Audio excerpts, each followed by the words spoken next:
So I'm here with Anne Stewart in her kitchen in Kilkishen in Clare, and her dog Jake, hello, who obviously adores her. Anyway, we're here to talk about your upcoming exhibition in number 2 Perry Square. Yes. On the 20th of April at 7 o'clock.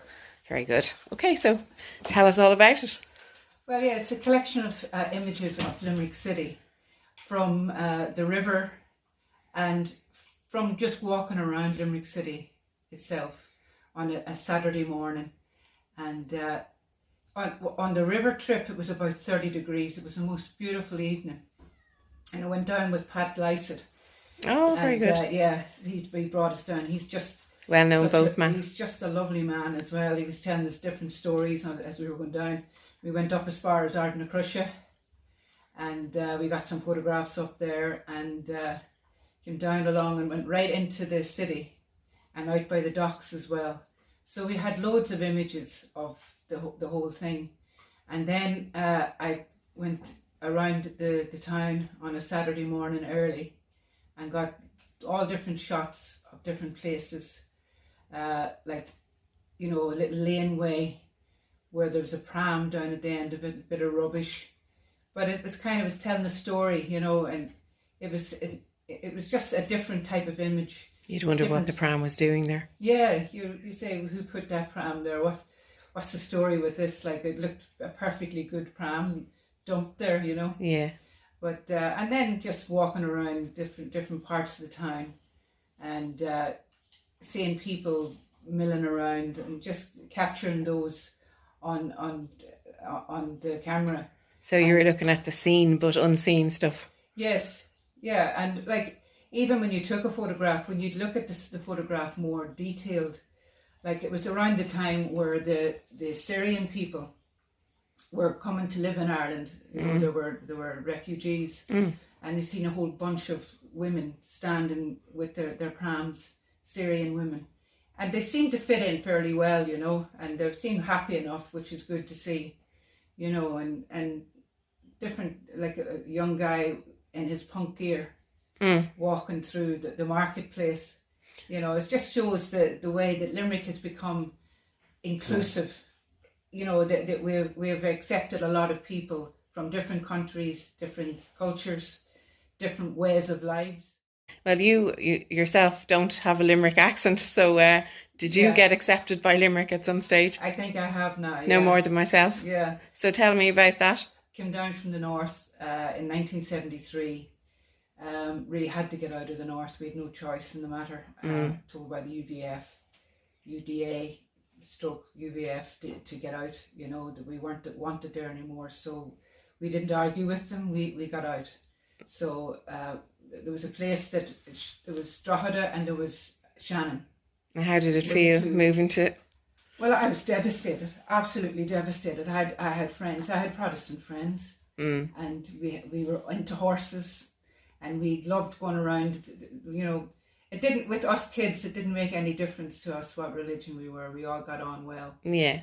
But it was just a very dangerous situation because people were going to work, they were getting shot going to work. You know, even my own father, he worked in STC, Standard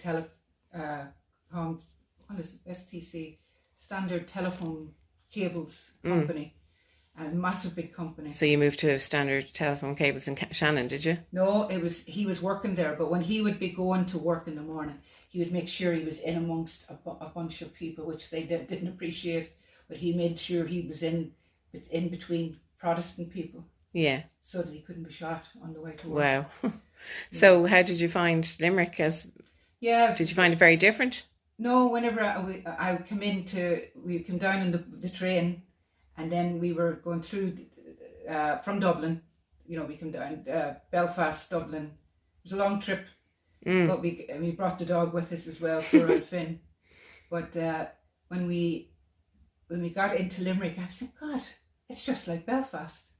I wasn't as busted up as Belfast was at that stage, but it was just another city, and like I was just, this is good. Like it's just like anywhere else, you know. But so we So You have an affiliation with Limerick, so as a result. I feel as though in County Clare and in Shannon in particular, because I lived in Shannon for 14 years. My family moved and was in Shannon for my father and mother stayed there until they died. And they became a great part of the community. We were welcomed in by the community, whereas we were thrown out by the other community and were never a part of the community because we were just Fenians. Yeah. You know, so the ethnic... Even though you weren't involved in anything at all. No. Yeah. Your father was a bit of an artist himself, wasn't he? He was. He loved painting. He actually took up painting because he couldn't go out much in the north because of this situation with security and going travelling in the night and stuff like that. So yeah, he loved it. He worked in oils and acrylics, and he had been painting right up until he had went into the nursing home. Oh, yeah. And did he know that you went to art college? He was around, went for 2 years of me going to art college. So you went as a mature student? I did, yeah. What possessed you to do that? I always wanted to do that, and my son was in art college. He was a fashion designer, and when he was in his last year, I went into my first year because I said, I've been brought up now it's time for me. Very good. And your son featured in the London Fashion Week recently? Yeah, just recently. What's his name? Michael Stewart. And his company's called Standing Ground. All right. So did he get on well? He got on very well. He was in Vogue and he was in some of the papers, wow. the local papers. So we should be very proud of him here. I am very, very proud. We should all be proud of him. Yeah, he's flying the flag for Ireland over there. Very good.